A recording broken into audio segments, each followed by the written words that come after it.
রব্বুল আলামিনের জন্য, যেই মহান রব্বুল আলামিন আজ আমাদেরকে এই পবিত্র জুমার দিনে দুনিয়াবি সকল কাজকর্ম থেকে বিরত রেখে আমাদেরকে আজ এই পবিত্র মসজিদ ঘরে আসার জন্য, বসার জন্য তৌফিক দিয়েছেন। সকলে সেই মহান রব্বুল আলামিনের নিকট লাখো কোটি শুকরিয়া আদায় করি। সকলে বলি আলহামদুলিল্লাহ। অতঃপর সেই নবীর উপর সালাম বর্ষিত হোক, বিশ্বের সাইদুল মুরসালিন, নবিকুলের সম্রাট, বিশ্বনবী নবী মুহাম্মদুর রাসূলুল্লাহ বলি সাল্লাল্লাহু আলাইহি ওয়াসাল্লাম। সম্মানিত উপস্থিতি, আজকের খুতবার বিষয় সুদ, রিবা। এই রিবা, সুদ সম্পর্কে আল্লাহ রাব্বুল আলামিন পবিত্র কোরআন মাজিদে সূরা আল বাকারা 276 নম্বর আয়াতে বলছেন, ইয়ামহাকুল্লাহুর রিবা ওয়া ইউরবিস সাদাকাতি ওয়াল্লাহু লা ইউহিব্বু কুল্লা কাফফারিন আসীম। আল্লাহ রাব্বুল আলামিন সুদকে সংকুচিত করেছেন এবং দানকে বর্ধিত করেছেন। আল্লাহ রাব্বুল আলামিন সুদকে সংকুচিত করেছেন, দানকে বর্ধিত করেছেন। এ কথার দ্বারা আমরা কি বুঝি, আমরা কি বুঝতে পারি? আল্লাহ রাব্বুল আলামিন বলছেন যে আমি সুদকে সংকুচিত করেছি এবং দানকে বর্ধিত করেছি। অত্র আয়াত থেকে বুঝতে পারি আল্লাহ রাব্বুল আলামিন যদি সুদকে সংকুচিত করে থাকেন, সুদকে যদি ধ্বংস করে থাকেন, সুদকে যদি ছোট করে থাকেন, তাহলে আমাদের সমাজের মানুষ যারা সুদ ভক্ষণ করছে, যারা সুদের ভিতরে লিপ্ত আছে, যারা সুদী কার্যক্রম চালিয়ে যাচ্ছে, আমরা লক্ষ্য করছি যে তারা প্রতিনিয়ত বর্ধিত হচ্ছে, তারা প্রতিনিয়ত সম্প্রসারিত হচ্ছে, তারা প্রতিনিয়ত প্রশস্ত হচ্ছে। বাড়ি গাড়ি, টাকা পয়সা, ধন সম্পদ, ব্যাংক ব্যালেন্স করছে যারা সুদের ভিতরে লিপ্ত আছে। কিন্তু আল্লাহ রাব্বুল আলামিন বলছেন যে ইয়ামহাকুল্লাহুর রিবা ওয়া ইউরবিস সাদাকাতি, আল্লাহ সুদকে সংকুচিত করেন এবং দানকে বর্ধিত করেন। তাহলে আল্লাহ রাব্বুল আলামিন বলছেন যে যে ব্যক্তি সুদ খাবে সে সংকুচিত হবে, সে ধ্বংস হবে।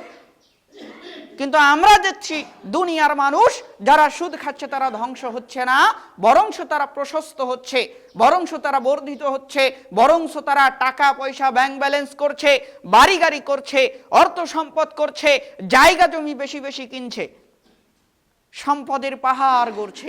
তাহলে আল্লাহ রাব্বুল আলামিন কি মিথ্যা বললেন?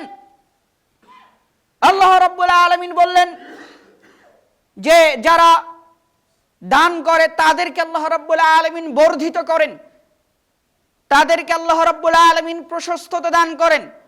তাহলে আমরা যারা দান করি, আমাদের সমাজের মানুষ যারা দান করে, আপনি যে দান করছেন, আপনি দেখবেন যে আপনার পকেটে 10 টাকা আছে। এই 10 টাকার ভিতরে আপনি 5 টাকা দান করলেন, থাকলো কত? আর 5 টাকা, 5 টাকা কমে গেল। কিন্তু আল্লাহ রাব্বুল আলামিন বলছেন যে বেড়ে যাবে। তা সেটা কিভাবে বেড়ে যাবে? সম্মানিত উপস্থিতি, এখানে বোঝার বিষয় আছে। আল্লাহ রাব্বুল আলামিন তিনি কখনো মিথ্যা বলেন না। আল্লাহ রাব্বুল আলামিনের কথা চূড়ান্ত সত্য, এর কোনো কম বেশি হবে না এই কথার। আল্লাহ রাব্বুল আলামিন যেহেতু বলেছেন যে যে সুদ ভক্ষণ করবে, যে সুদের ভিতরে থাকবে, সে সংকুচিত হবে। কোনো না কোনো দিন যে ব্যক্তি সুদ ভক্ষণ করে সে কোনো না কোনো দিন সংকুচিত হবে, সে ফকির হবে, সে কোনো না কোনো দিন ধ্বংস হবে। সে যদি ধ্বংস না হয়, যে সুদ খায় সে যদি ফকির না হয়, তার সন্তান কোনোদিন ফকির হবে।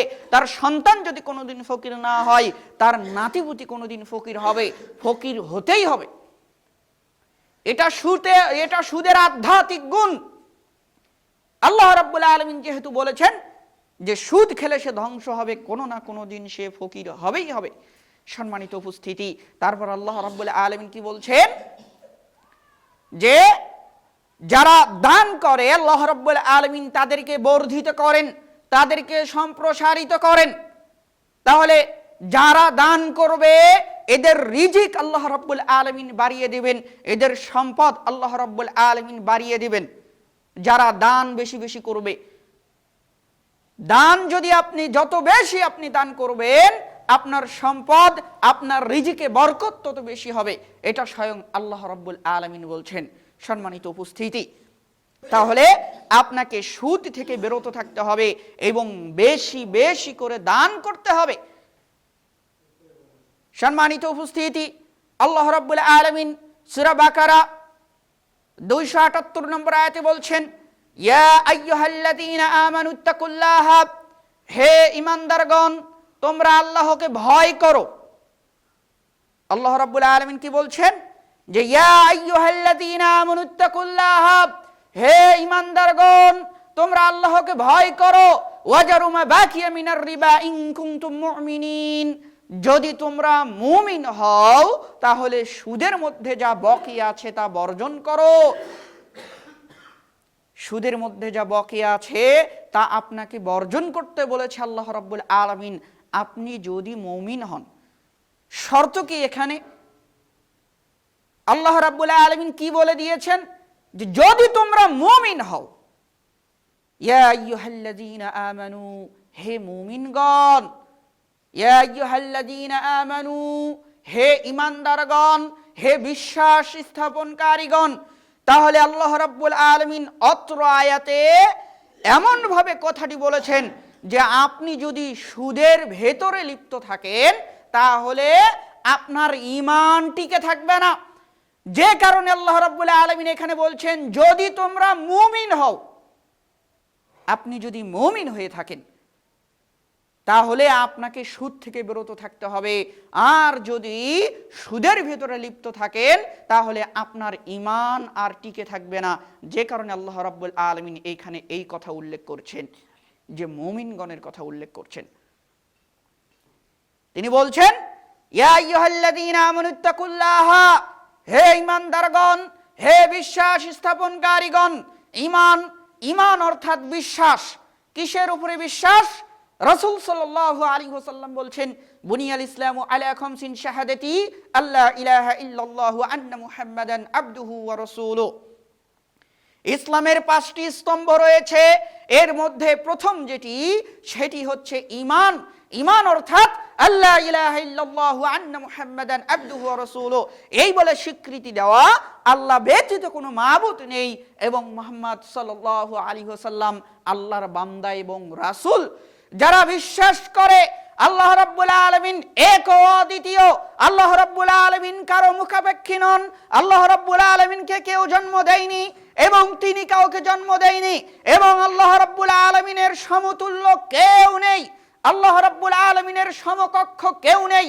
যারা এই বিশ্বাস করে তারা, এবং তারা যদি আবার এই বিশ্বাসটাও করে যে মুহাম্মদ সাল্লাল্লাহু আলাইহি ওয়াসাল্লাম আল্লাহর বান্দা এবং রাসূল, মুহাম্মদ সাল্লাল্লাহু আলাইহি ওয়াসাল্লামকে দুনিয়াতে পাঠানো হয়েছে, রাসূল হিসাবে দুনিয়াতে পাঠানো হয়েছে মানুষকে পথ দেখানোর জন্য। মুহাম্মদ সাল্লাল্লাহু আলাইহি ওয়াসাল্লামকে দুনিয়াতে পাঠানো হয়েছে দুনিয়ার মানুষকে সঠিক পথ দেখানোর জন্য, দুনিয়ার মানুষের শিক্ষক হিসাবে। এই বিশ্বাসটা যারা লালন করে তারাই হচ্ছে ঈমানদার। কোরআন মাজিদ আল্লাহ রাব্বুল আলামিন একাধিক জায়গায় বারবার আল্লাহ রাব্বুল আলামিন বলেছেন ইয়া আইয়ুহাল্লাযীনা আমানু, হে ঈমানদারগণ। আল্লাহ রাব্বুল আলামিন হিন্দুদেরকে বলেননি ইয়া আইয়ুহাল্লাযীনা আমানু, তিনি খ্রিস্টানদেরকে বলেননি ইয়া আইয়ুহাল্লাযীনা আমানু, তিনি বৌদ্ধদেরকে বলেননি ইয়া আইয়ুহাল্লাযীনা আমানু, তিনি শুধু মুসলমানদেরকে বলেছেন। তিনি কাদেরকে বলেছেন? তিনি শুধু মুসলমানকে বলেছেন, কেননা মুসলমান কালেমা পড়েছে, মুসলমান এই কথা স্বীকারোক্তি দিয়েছে আল্লাহ এক ও অদ্বিতীয়, মুহাম্মদ সাল্লাল্লাহু আলাইহি ওয়াসাল্লাম আল্লাহর বান্দা এবং রাসূল, এই স্বীকৃতি দিয়েছে মুসলমান। যে কারণে মুসলমানকে আল্লাহ রাব্বুল আলামিন বলছেন তাহলে ইমানের 5টি স্তম্ভ, এর মধ্যে প্রথম যেটি সেটি হচ্ছে কি ইমান। ইমান অর্থাৎ কালেমার উপরে ইমান, কালেমার উপরে বিশ্বাস। আমরা মুখে স্বীকার করি যে আল্লাহ এক ও অদ্বিতীয়, কিন্তু আমরা সেটা কাজে বাস্তবায়ন করি না। আমরা বলছি যে আল্লাহ রাব্বুল আলামিন এক ও অদ্বিতীয়, অথচ আমরা মাজারে গিয়ে মাজার পূজা করছি। আমরা বলছি যে আল্লাহ রাব্বুল আলামিন তিনি বিপদ থেকে মুক্ত করার মালিক, তিনি বিপদ থেকে মুক্ত করেন, তিনি রোগবালাই থেকে মুক্ত করেন, কিন্তু আমরা বিপদে পড়লে, অসুস্থ হলে তাবিজের আশ্রয় গ্রহণ করছি। তাহলে আমাদের এই কথাটা কি টিকিয়ে আছে? যে আমরা যে বললাম যে আল্লাহ তাআলা এক ও অদ্বিতীয়, এই কথাটা কি আমরা মানছি? আপনি যখনই তাবিজ ব্যবহার করবেন, আপনি যখনই পীর পূজা করবেন, মাজার পূজা করবেন, কবরে সিজদা দিবেন, যখনই আপনি বস্তুবাদী হবেন, তখন আপনার কালেমা কেটে গিয়েছে। কালেমার ঠিক নেই, আপনার ইমানই ঠিক নেই। ইসলামের স্তম্ভ 5টি, প্রথম যেটি সেটি হচ্ছে ইমান। তো আপনার ইমানই ঠিক নেই, বাদ বাকি যা কিছু ঠিকঠাক, প্রথমটাই ঠিক নেই, সবকিছু বাতিল। সবকিছু বাতিল হয়ে যাবে, কোনো কিছু আর কাজে আসবে না। সম্মানিত উপস্থিতি, আজকের খুতবার আলোচনার মূল বিষয় যেটি সেটি হচ্ছে সুদ। তো আমি যেটা আপনাকে বোঝানোর চেষ্টা করছি, আল্লাহ রাব্বুল আলামিন সুদের ব্যাপারে বলতে গিয়েই বলছেন ইয়া আইয়ুহাল্লাযীনা আমানু, হে ঈমানদারগণ। তাহলে আল্লাহ রাব্বুল আলামিন হিন্দু বৌদ্ধ খ্রিস্টানদের সুদ থেকে বিরত থাকতে বলছেন না, তিনি মুসলমানদেরকে বলছেন যে তোমরা সুদ থেকে বিরত থাকো। এই জন্য কোরআন মাজিদের শুরুতেই সুদের কথা বলতে গিয়ে বললেন ইয়া আইয়ুহাল্লাযীনা আমানু, হে ঈমানদারগণ, ওয়াত্তাকুল্লাহা, আল্লাহকে ভয় করো। মুসলিম হিসেবে আপনাকে আল্লাহকে ভয় করতে হবে। আল্লাহর ভয় যদি আপনার অন্তরে না থাকে, তাহলে আপনি পাপ কাজে লিপ্ত হবেন। আল্লাহর ভয় কি রকম? আমরা তো মুখে বলি যে আমরা আল্লাহ রাব্বুল আলামিনকে ভয় করি, কিন্তু আমরা আসলেই কি আল্লাহ রাব্বুল আলামিনকে ভয় করি?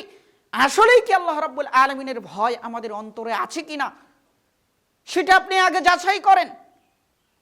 আপনি যখন হারাম কিছু ভক্ষণ করছেন, যখন আপনি চুরি করতে যাচ্ছেন, তখনই মনের ভিতরে ভয় জেগে উঠেছে, না এটা আল্লাহ রাব্বুল আলামিন দেখছেন, এ কাজ করা যাবে না। যখনই আপনি মিথ্যা বলছেন, তখনই মনের ভিতরে ভয় আসছে, না মিথ্যা বলা যাবে না, আল্লাহ রাব্বুল আলামিন শুনছেন। যখনই আপনি কারো নামে গীবত করতে যাচ্ছেন, যখনই কারো নামে নিন্দা করতে যাচ্ছেন কারো নামে, তখনই মনের ভিতরে ভয় আসছে, না এই কাজ করা যাবে না, আল্লাহ রাব্বুল আলামিন শুনছেন, আল্লাহ রাব্বুল আলামিন দেখছেন, তিনি হচ্ছেন সামিউল আলিম, তিনি সবকিছু শোনেন, তিনি সবকিছু জানেন। এই যে আপনি মিথ্যা বলতে গিয়ে আপনার অন্তরে ভয় জাগ্রত হলো, এটা হচ্ছে আল্লাহ রাব্বুল আলামিনের ভয়। আর যখন কাজে কর্মে যে কোনো জায়গায় পাপ কাজে লিপ্ত হচ্ছেন, সুদ ভক্ষণ করছেন, হারাম ভক্ষণ করছেন, জিনা করছেন, চুরি করছেন, কিন্তু কোনো ক্ষেত্রে আপনার অন্তরে কথা জাগে না, আপনার অন্তরে আল্লাহর ভয় জাগে না, আল্লাহর কথা মনেও পড়ে না যে আল্লাহ রাব্বুল আলামিন একদিন আমার বিচার করবেন, আল্লাহ রাব্বুল আলামিন দেখছেন, এই কথা আপনার অন্তরের ভেতরে জাগ্রত হচ্ছে না। তাহলে বোঝা যাবে যে আপনার অন্তরে আল্লাহর কোনো ভয় নেই। তাহলে যারা আল্লাহ রাব্বুল আলামিনকে ভয় করে, যারা ঈমানদার এবং যারা আল্লাহ রাব্বুল আলামিনকে ভয় করে, তাদেরকে আল্লাহ রাব্বুল আলামিন বলছেন ইয়া আইয়ুহাল্লাযীনা আমানুত্তাকুল্লাহা, হে ঈমানদারগণ তোমরা আল্লাহকে ভয় করো। ওয়াজারু মা বাকিয়া মিনার রিবা, ওয়াজারু মা বাকিয়া মিনার রিবা ইন কুনতুম মুমিনিন, যদি তোমরা মুমিন হও তাহলে সুদের মধ্যে যা বাকি আছে তা বর্জন করো। তাহলে সুদের মধ্যে যা বাকি আছে, সুদের মধ্যে যা বাকি আছে, এটা আপনাকে বর্জন করে দিতে হবে। সুদের মধ্যে যা বাকি আছে তা থেকে আপনাকে বিরত থাকতে হবে।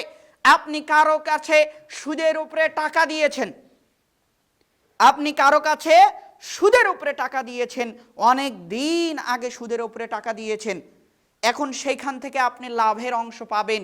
এই লাভের অংশটাই হচ্ছে বকেয়া অংশ। এই বকেয়া অংশ আপনাকে ছেড়ে দিতে হবে, এই বকেয়া অংশ আপনাকে বর্জন করতে হবে। অত্র আয়াতটি আল্লাহ রাব্বুল আলামিন নাজিল করেছেন সেই যুগে, যে যুগে মুহাম্মদ সাল্লাল্লাহু আলাইহি ওয়াসাল্লামের যুগে, যখন মানুষ সুদের ভিতরে লিপ্ত ছিল, মানুষ বেশি বেশি সুদ ভক্ষণ করত, তাদেরকে উল্লেখ করে আল্লাহ রাব্বুল আলামিন বলেছেন যে তোমরা সুদের মধ্যে যা বকেয়া আছে তা বাদ দিয়ে দাও। তাহলে কারো কাছে আপনি যদি টাকা দেন, সেটা ফেরত নেওয়ার সময় অবশ্যই সুদকে আপনাকে বর্জন করতে হবে, সুদকে আপনাকে মাপ দিতে হবে, সুদ গ্রহণ করা যাবে না। যদি সুদ গ্রহণ করেন তাহলে আপনার ঈমান ঠিক থাকবে না। কেননা আল্লাহ রাব্বুল আলামিন বলছেন যে যদি তোমরা মুমিন হও তাহলে সুদের মধ্যে বকেয়া যা আছে তা বাদ দিয়ে দাও, আর যদি মুমিন না হও তাহলে সুদের মধ্যে যা বকেয়া আছে তা নিয়ে নাও। এই কথার বিপরীত কথা। যদি সুদ ভক্ষণ করেন তাহলে ঈমান ঠিক নেই। আপনি সুদ ভক্ষণ করেন, আপনি সুদের উপরে চলাফেরা করছেন, সুদের টাকায় বাড়ি করেছেন, সুদের টাকায় গাড়ি করেছেন, সুদের টাকায় অর্থ সম্পদ গড়েছেন, আর মসজিদে এসে 5 ওয়াক্ত সালাত আদায় করছেন, হজ করছেন, হজ মৌসুমে হজ করছেন, মসজিদে এসে সালাত আদায় করছেন, 5 ওয়াক্ত সালাত আদায় করছেন, আপনার ওই সালাত আল্লাহ রাব্বুল আলামিনের কাছে কবুল হবে না। আপনি যদি সালাত আদায় করতে করতে নিজের পিঠকে বাঁকা করে ফেলেন, অর্থাৎ নিজের পিঠকে যদি পুশ করে ফেলেন, সুদ খান, কিন্তু মসজিদে এসে সালাত আদায় করতে করতে আপনার পিঠই বাঁকা হয়ে গিয়েছে, কপালে দাগ পড়ে গিয়েছে, কপালে আপনার দাগ পড়ে গিয়েছে, দেখা যায়, দেখেই মনে হয় লোকটার কপালে সিজদা দেওয়ার দাগ, লোকটা মনে হয় পরহেজগার। সালাত আদায় করতে করতে যদি পিঠ বাঁকা করে ফেলেন আর যদি সুদের টাকা খান, কোনো সালাত কোনো কিছু কবুল হবে না। আপনি 10, 20 বার, 15 বার, 30 বার হজ করে আসেন না কেন, এই হজ আপনার কাজে লাগবে না। যদি আপনার ভিতরে সুদের টাকা থাকে, আপনি জান্নাতে যেতে পারবেন না। ওই যে রাসূল সাল্লাল্লাহু আলাইহি ওয়াসাল্লাম বলছেন কি, লা ইয়াদখুলুল জান্নাতা জাসাদুন গুজিয়া বিল হারাম, হারাম ভক্ষণকারী জান্নাতে প্রবেশ করতে পারবে না, হারাম ভক্ষণকারী জান্নাতে যেতে পারবে না। সে যত বড় পরহেজগারি দাবি করুক না কেন, মানুষ তাকে যত পরহেজগারি বলুক না কেন, মানুষ তাকে যত ঈমানদারি বলুক না কেন, সে ঈমানদার নয়, সে পরহেজগার নয়, সে জান্নাতে যেতে পারবে না। তার জন্য জান্নাত নয়, তার জন্য জান্নাত হারাম। আপনি সুদের টাকায় অর্থ সম্পদ ব্যাংক ব্যালেন্স করেছেন আর চিন্তা করছেন যে জীবনের শেষ পর্যায়ে গিয়ে কি করব, জীবনের শেষ পর্যায়ে গিয়ে যত অর্থ সম্পদ করেছি, ব্যাংক ব্যালেন্স করেছি, এর বেশিরভাগ অংশ মসজিদ মাদ্রাসায় দান করে দেব, মরার আগে আগে মসজিদ তৈরি করে দেব, মাদ্রাসা তৈরি করে দেব, আর আল্লাহ আমাকে জান্নাত দেবে। এত সহজ নয়। আল্লাহ রাব্বুল আলামিন তিনি পবিত্র, তিনি পবিত্র বস্তু ব্যতীত গ্রহণ করেন না। আপনি যে হারাম টাকা ভক্ষণ করেছেন, যে হারাম টাকা অর্জন করেছেন, এটা অপবিত্র।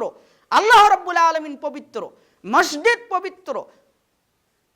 এই পবিত্র জায়গায় ওই অপবিত্র জিনিস দিয়ে কোনো উপকার হবে না, এটা আপনার সামান্য পরিমাণ কোনো উপকার করতে পারবে না।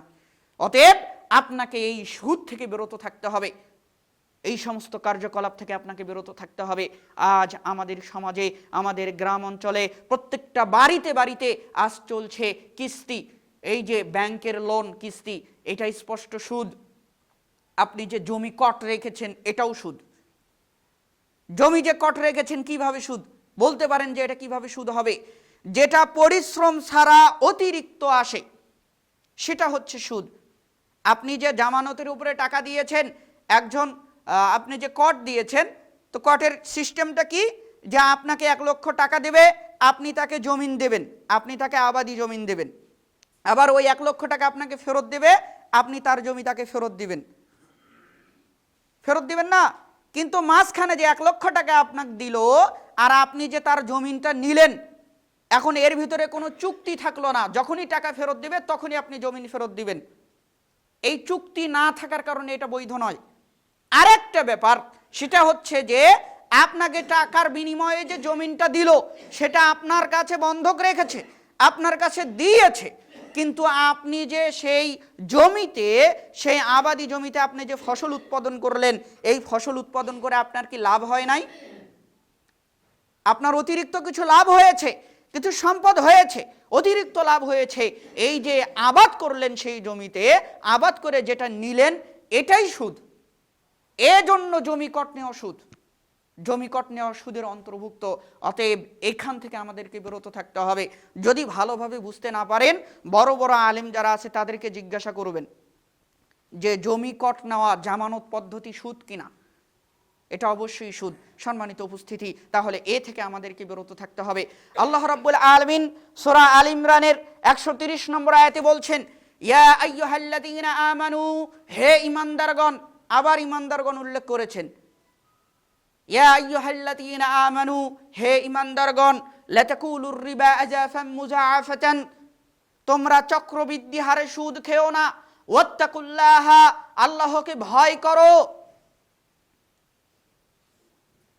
তাহলে আল্লাহ রাব্বুল আলামিন অত্র আয়াতে আপনাকে বলছেন কি, যে ইয়া আইয়ুহাল্লাযীনা আমানু, হে ঈমানদারগণ, লা তাকুলুর রিবা আযাফান মুযাআফাতান, তোমরা চক্রবৃদ্ধি হারে সুদ খেও না।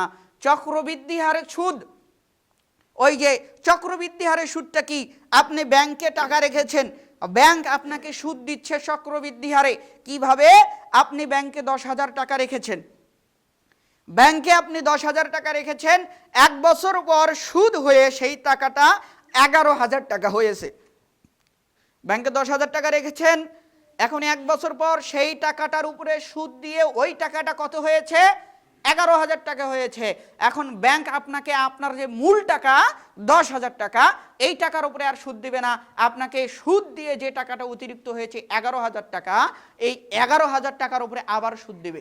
এই টাকাটা বেড়ে আবার 12,000 টাকা হবে, আবার ব্যাংক আপনাকে 12,000-এর উপর ভিত্তি করে সুদ দেবে। এইভাবে সুদ দিতেই থাকবে। এইভাবে আপনার টাকা যদি 1 লক্ষ টাকা হয়, 1 লক্ষ টাকার উপরে আবার সুদ দিবে আপনাকে, এঙ্কে দিতেই থাকবে। এটাই হচ্ছে চক্রবৃদ্ধি হারে সুদ।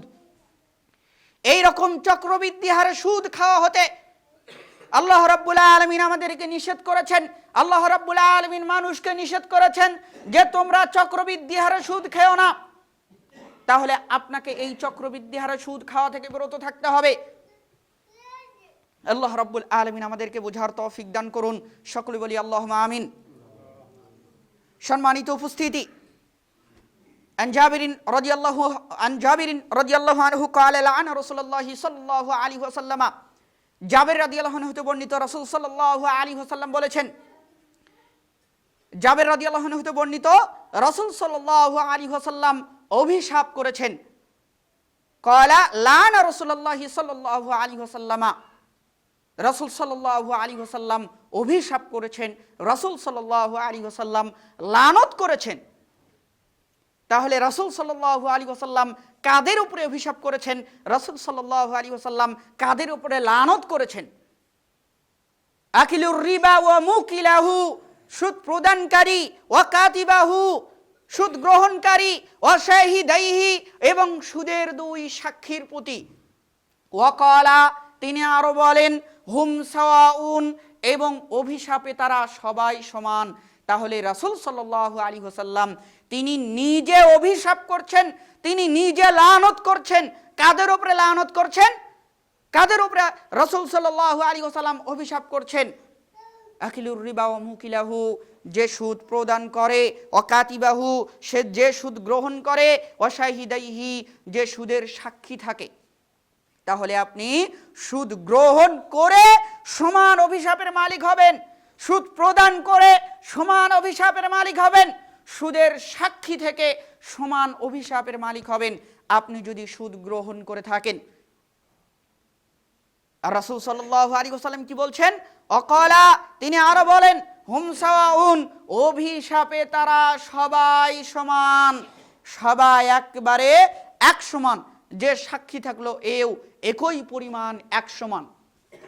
তাহলে অত্র হাদিস থেকে বোঝা যাচ্ছে যে যারা সুদের ভেতরে লিপ্ত থাকে, সুদী কার্যক্রমে লিপ্ত থাকে, সামান্য পরিমাণ হলেও যদি সুদী কার্যক্রমের ভিতরে লিপ্ত থাকে তাহলে সে অভিশাপের অন্তর্ভুক্ত হবে। একথা থেকে বলা যায় যে সুদী ব্যাংকের দারোয়ানের চাকরি যে করে সেও অভিশাপের সমপরিমাণ মালিক হবে। সুদী ব্যাংকে যে দারোয়ানের চাকরি করে এর ইনকাম হারাম। আপনি বিপদে পড়ে কি ঋণ নিয়েছেন, আপনি বিপদে পড়ে লোন নিয়েছেন, সেটা সুদের উপরে কিস্তি দিচ্ছেন আপনিও সমান পাপের অধিকার। আপনিও সমান পাপের অধিকারী। যে বড় বড় ব্যাংক আপনাকে সুদ দিচ্ছে, এই বড় বড় ব্যাংক মালিক যারা আছে তারা যতটুকু পাপ করবে আপনি তাদের থেকে সুদ নিয়ে আপনি ততটুকু পাপ করবেন। অত্র হাদিস থেকে বোঝা যাচ্ছে সুদ দিয়ে আপনার ততটুকু পাপ হবে, সুদ নিয়ে আপনার ততটুকু পাপ হবে, সুদের সাক্ষী থেকেও আপনার ততটুকু পাপ হবে। আপনি সুদ নেননি, আপনি সুদ কিন্তু নেননি, আপনি শুধু সাক্ষী আছেন। ওই ব্যক্তিকে 1 লক্ষ টাকা দিল সুদের উপরে, আর ওই ব্যক্তিটা সুদ নিল, আপনাকে সাক্ষী করেছে। যে আপনি সাক্ষী থাকলেন, তুমি সাক্ষী থাকলে, তারা সুদ নিয়ে যতটুকু পাপ করলো, যে ব্যক্তিটা সুদ দিল, সুদের উপরে টাকা নিল, ও যতটুকু পাপ করলো, আর এই যে সাক্ষী থাকলো, এই তত পরিমাণ একবারে সমান পাপ করলো। যে কারণে রাসূল সাল্লাল্লাহু আলাইহি ওয়াসাল্লাম বলছেন কি, আকালাহুম সাউন, তিনি আরো বলেন অভিশাপে তারা সবাই সমান, অভিশাপে আপনি একেবারে সমান। অতএব আপনাকে এই সুদ থেকে বিরত থাকতে হবে। সুদী কার্যক্রম আমাদের সমাজে এমনভাবে প্রচলিত আছে, এমনভাবে চলছে, আজ প্রতিটা পরিবারে সুদ, মানুষে সুদ। সুদ ছাড়া মানুষ পাওয়া একেবারে অসম্ভব হয়ে পড়েছে। যে কোনো না কোনোভাবে সে সুদের সাথে লিপ্ত আছে, যে কোনো মানুষ যে কোনোভাবে সুদের সাথে লিপ্ত আছে। আপনি খুঁজে দেখেন, আপনি নিজেও সুদের সাথে লিপ্ত আছেন। ওই যে বললাম যে এই বড়াইকান্দি গ্রামে আপনি জরিপ করে দেখেন, যদি 100টা ঘর থাকে, এখান থেকে ভন্নতের বাজার পর্যন্ত যদি 100টা ঘর থাকে, এই ঘরের 100টার মধ্যে 99টা ঘরে কিস্তি আছে, তারা কিস্তিতে টাকা নিয়েছে। অতএব তারা সুদী ব্যাংকের সাথে জড়িত। সম্মানিত উপস্থিতি, আল্লাহ রাব্বুল আলামিন আমাদেরকে বোঝার তৌফিক দান করুন। সকলে বলি আল্লাহুম্মা আমিন। রাসূল সাল্লাল্লাহু আলাইহি ওয়াসাল্লাম বলছেন, দিরহামু রিবান ইয়াকুলুর রুজুল ওয়া হুয়া ইয়ালামু আশাদ্দু মিন 36 জিনিয়া। কোনো ব্যক্তি যদি জেনে শুনে 1 দিরহাম, একটি মুদ্রা সমপরিমাণ সুদ গ্রহণ করে, তাহলে 36 বার জিনা করার চেয়ে কঠিন হবে। রাসূল সাল্লাল্লাহু আলাইহি ওয়াসাল্লাম এখানে কি কঠিন কথাটাই না বলেছেন, যে আপনি যদি জেনে শুনে 1 টাকা যদি কিস্তির উপরে নেন, 1 টাকা যদি সুদের উপরে নেন, তাহলে আপনি 36 বার জিনা করেছেন। এর চেয়েও কঠিন পাপ করেছেন আপনি যদি 1 টাকা সুদের উপরে নিয়ে থাকেন, 1 টাকা যদি সুদের উপরে দিয়ে থাকেন। অতএব আপনাকে এই সুদ থেকে বিরত থাকতে হবে। সুদ কত বড় ভয়াবহ পাপ! 1 টাকা সুদ নিয়ে জেনে শুনে 1 দিরহাম 1 টাকা পরিমাণ সুদ নিয়ে আমি 36 বার জিনা করেছি, যেখানে একবার জিনা করার শাস্তি কি 80টা বেত, সেখানে আপনি কতবার জিনা করলেন? 36 বার জিনা করলেন, এর চেয়েও ভয়াবহ পাপ করলেন। অতএব এখান থেকে আমাদেরকে বিরত থাকতে হবে। আল্লাহ রাব্বুল আলামিন আমাদেরকে বোঝার তৌফিক দান করুন। সকলে বলি আল্লাহুম্মা আমিন। সম্মানিত উপস্থিতি, আন আবি হুরায়রা আন্না রাসূলুল্লাহ সাল্লাল্লাহু আলাইহি ওয়াসাল্লাম ক্বালা, আবু হুরায়রা রাদিয়াল্লাহু আনহু হতে বর্ণিত, তিনি বলেন রাসূল সাল্লাল্লাহু আলাইহি ওয়াসাল্লাম বলেছেন, আর রিবা 70 হুবান আইসারুহা, সুদের পাপের 70টি স্তর রয়েছে। আনিয়ান কিহার রুজুলু উম্মাহু, এর মধ্যে সবচেয়ে নিম্ন, সবচেয়ে নিচু যেটা, সেটি হচ্ছে নিজের মাকে বিবাহ করা, নিজের মাতাকে বিয়ে করা। সরল ভাষায় আপনি বোঝার চেষ্টা করেন যে রাসূল সাল্লাল্লাহু আলাইহি ওয়াসাল্লাম বলছেন সুদের পাপের স্তর কয়টা? সুদের পাপের স্তর 70টা। এই 70টার মধ্যে সর্বনিম্ন, একেবারে সবচেয়ে নিচে, উপরের গুলো বাদই দিলাম, একবারে 1 নম্বরে যেটি, সেটি হচ্ছে নিজের মাকে বিবাহ করা। নিজের জন্মদাত্রী মা, যে আপনাকে জন্ম দিয়েছে, এই মায়ের সাথে জিনা করা, এই মাকে বিবাহ করা। যদি আপনি 1 টাকা সুদ গ্রহণ করে থাকেন, যদি আপনি সুদের ভিতরে লিপ্ত থাকেন, আপনার বাড়িতে মা আছে, আপনার মাকে কি গিয়ে বলতে পারবেন যে আমি আপনাকে বিবাহ করব? আপনার বাড়িতে মা আছে, আপনার মাকে গিয়ে বিবাহ করেন, এটা তো করতে পারবেন না। ঠিক এই কাজটাই আপনি করছেন যখনই আপনি 2 টাকা সুদ নিয়েছেন, যখন আপনি 1 টাকা সুদ নিয়েছেন, যখন আপনি 1 পয়সা সুদ নিয়েছেন, তখন আপনি ঠিক এই কাজটাই করলেন। সম্মানিত উপস্থিতি, এই সুদ স্পষ্ট হারাম। এই হারাম থেকে আমাদেরকে বিরত থাকতে হবে। কোনো মানুষের শরীরে যদি হারাম থাকে, কোনো মানুষ যদি হারাম ভক্ষণ করে, তাহলে সে জান্নাতে যেতে পারবে না, তার দোয়া কবুল হবে না, তার ইবাদত কবুল হবে না। ওই যে রাসূল সাল্লাল্লাহু আলাইহি ওয়াসাল্লাম বলছেন যে এক ব্যক্তি দূর দূরান্ত থেকে এলো, তার গায়ে ধুলাবালি, মাথার চুলগুলো এলোমেলো, সে আল্লাহ রাব্বুল আলামিনের কাছে দু হাত তুলে দোয়া করছে যে আল্লাহ রাব্বুল আলামিন আপনি আমাকে ক্ষমা করুন, আপনি আমাকে মাফ করুন। রাসূল সাল্লাল্লাহু আলাইহি ওয়াসাল্লাম বলছেন যে তার দোয়া কিভাবে কবুল হবে? তার খাদ্য হারাম, তার পানীয় হারাম, তার পোশাক হারাম, তার জীবিকা নির্বাহ করা হারাম, তার দোয়া। তাহলে বোঝা যাচ্ছে যদি আপনার খাদ্য, পানীয়, জীবিকা, পোশাক এগুলো যদি হারাম হয় তাহলে আপনার দোয়া কবুল হবে না। আপনি যত দোয়া আল্লাহ রাব্বুল আলামিনের কাছে করেন, এই দোয়া আল্লাহ রাব্বুল আলামিন কবুল করবেন না। এটা আল্লাহ রাব্বুল আলামিন বলছেন। রাসূল সাল্লাল্লাহু আলাইহি ওয়াসাল্লাম আল্লাহ রাব্বুল আলামিনের রাসূল সাল্লাল্লাহু আলাইহি ওয়াসাল্লাম সুদ সম্পর্কে এই কথা বলছেন, হারাম সম্পর্কে এই কথা বলছেন। রাসূল সাল্লাল্লাহু আলাইহি ওয়াসাল্লাম বলছেন কি, লা ইয়াদখুলুল জান্নাতা জাসাদুন গুজিয়া বিল হারাম, হারাম ভক্ষণকারী জান্নাতে যেতে পারবে না। জান্নাতে যারা হারাম ভক্ষণ করে তাদের জন্য জান্নাত হারাম, সে কোনোভাবেই জান্নাতে যেতে পারবে না, জান্নাতের গন্ধও পাবে না। তাহলে আপনি সুদের ভিতরে লিপ্ত থাকলেন আর 5 ওয়াক্ত সালাত আদায় করলেন, হজ করলেন, আর কি জান্নাতে যেতে পারবেন? কখনো সম্ভব নয়। অতএব এই সুদ থেকে আমাদেরকে বিরত থাকতে হবে। আল্লাহ রাব্বুল আলামিন আমাদেরকে বোঝার তৌফিক দান করুন। সকল বলি আল্লাহুম্মা আমিন। খুতবার সময় অনেক আগেই শেষ হয়ে গিয়েছে, দুপুর 1টার সময় খুতবার সময় শেষ। তো আমি একটু বেশি আলোচনা করলাম, আমার কথার ভেতরে যদি কোনো ভুল ত্রুটি হয়ে থাকে ক্ষমা করে দিবেন। এই বলে আমি আমার আলোচনা এখানে শেষ করছি। আসসালামু আলাইকুম ওয়া রাহমাতুল্লাহি ওয়া বারাকাতুহু।